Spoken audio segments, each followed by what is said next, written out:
Hello, my dear students. Today we'll be looking at complex sentences. However, because complex sentences use dependent and independent clauses, we want to first of all review that. Remember that an independent clause is a group of words that can stand alone. That means that it's a complete thought on its own. An example of that would sound something like, we can eat all of our ice cream.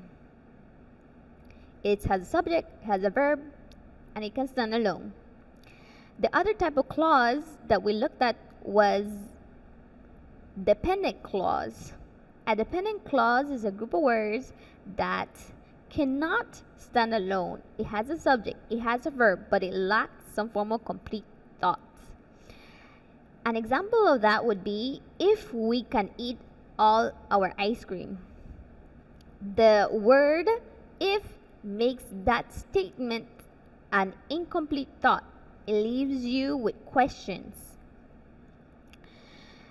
Another example of a dependent clause would sound something like, although Bernie got an A+ in his exam. That is also an incomplete thought because of the word although, and it does leave you with a lot of questions. Although Bernie got an A+ in his exam, comma, he's still, and you can continue that thought, right? So remember that when we look at complex sentences.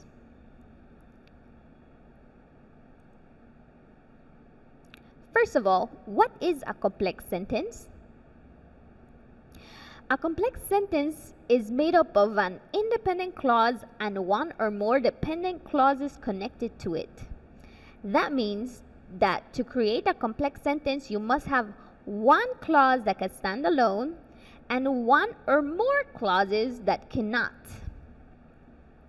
With that said, we want to look at what format or how does a complex sentence look. Here are two examples. If you notice, here on the first example, it says, I first met her in Paris.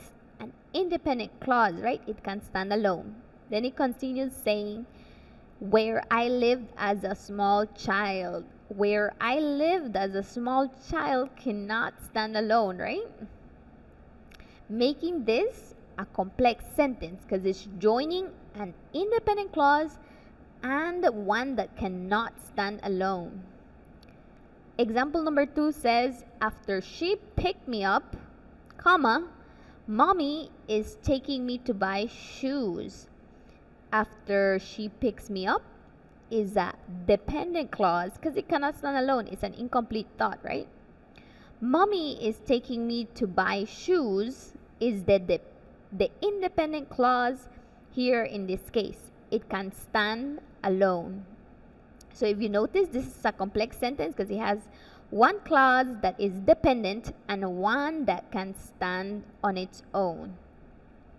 Now, let's take a look at the punctuation, the use of punctuation. In the first example, you notice there is no punctuation. Why is that? This is because the dependent clause, the one that cannot stand alone, is at the back. In the case of number 2, the dependent clause, the one that cannot stand alone, is at the front. So it does require a comma. So do look at those small details when it comes to complex sentences. So what kind of conjunction is helping to join these two thoughts? The conjunctions that are used for complex sentences are called subordinating conjunctions. Here's a list of subordinating conjunctions. You might want to take note of a few, maybe not all, but do write a few. I'll read some.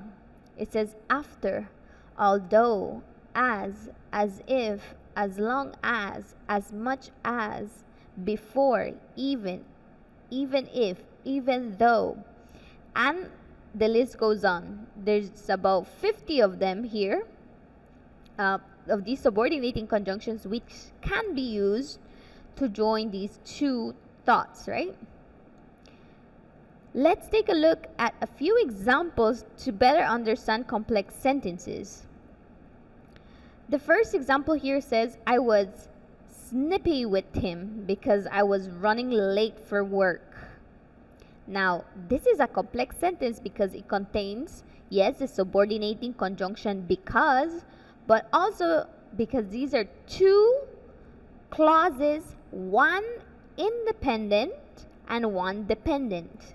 The independent clause is I was snippy with him, and the dependent clause made up of the subordinating conjunction because is because I was running late for work. These are being put together by that conjunction because, right?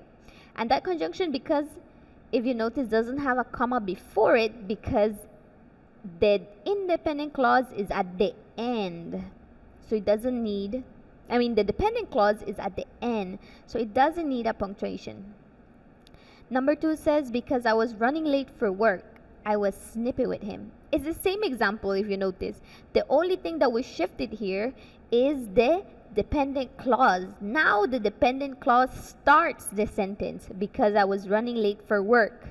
That means a comma should be placed after that dependent clause to separate the two thoughts. Example number 3 says, she returned the computer after she noticed it was damaged. The word after is the conjunction joining these two thoughts. The independent clause is she returned the computer. She returned the computer can stand alone if you notice. It's an independent clause. And now there's a dependent clause after she noticed it was damaged. These two clauses are being put together, like I said, with a subordinating conjunction, making this a complex sentence. Number 4 says the actor was happy he got a part in a movie even though the part was small. The independent clause is the actor was happy he got a part in a movie. Can stand alone if you notice. The dependent clause here is even though the part was small. So this is also a complex sentence because it contains what? An independent clause and a dependent clause. The dependent clause in this case is at the end of the sentence, so it doesn't require a comma. Great. So when should we use complex sentences, or for what reason are we using complex sentence? Let's take a look at the usage. Complex sentences add extra detail, much like a compound sentence, right? They're there to add extra detail and information. For example, sometimes it is used so that a reader is able to create a vivid picture in their mind. So it's there to add those little details to create imagery, right? Here's an example. It was a town of machinery and tall chimneys, out of which interminable serpents of smoke trailed themselves forever and ever, and never got uncoiled. It was a black canal in it, and a river that ran purple with ill-smelling dye, arid vast piles of building full of windows, where there was a rattling and a trembling all day long. And there the piston of the steam engine worked monotonously up and down, like the head of an elephant in a state of melancholy madness. So this is taken from Charles Dickens' Hard Times. If you notice, these sentences are lengthy, but they're lengthy and being used with purpose. What's the purpose here? It's being used to create imagery, to create detail, to provide those little images in the reader's mind, rather than cutting it short to create emphasis or to create some form of tension. This shows how the use of lengthy sentences can make a piece of writing be able to add a lot of images, right? So purpose, use it with purpose. And that is complex sentences. Just to reiterate one more time, complex sentences use the conjunctions that are subordinating. Sometimes they use what we call relative pronouns, such as that. But most of the time, their subordinating conjunctions are the ones that are used. Remember that a complex sentence can contain one or more dependent clauses. It can have one that can stand alone and many that cannot stand alone. So even though we only had a few examples here that only had one dependent clause, complex sentences can have 2, 3 dependent clause, and it's still a complex sentence, right? Now, we will now look at the review slide. This is a quick review. We'll review compound sentences first. The first one there is a compound sentence. Why is it a compound sentence? Because it has 2 independent clauses that can stand alone. And it contains a coordinating conjunction, one of the fanboys. Something's missing, right? The comma. Make sure that there's a comma and a coordinating conjunction between 2 independents, 2 that can stand alone. Now, complex sentences. The last 2 are complex sentences. Why are they complex sentences? Because they're using the subordinating conjunction or the relative pronoun to have a dependent clause being put together with an independent clause. For the first example, it says, Mommy is taking me to buy shoes. That's an independent clause, right? It has one that cannot stand alone. In this case, it's after she picks me up. That is the subordinate clause, meaning the same thing, dependent clause, right? It cannot stand alone. If that dependent clause, that clause that has a subordinating conjunction is in front, it must have a comma that follows it. If that subordinating conjunction and the clause is at the end, like example number 3, then it doesn't require a comma.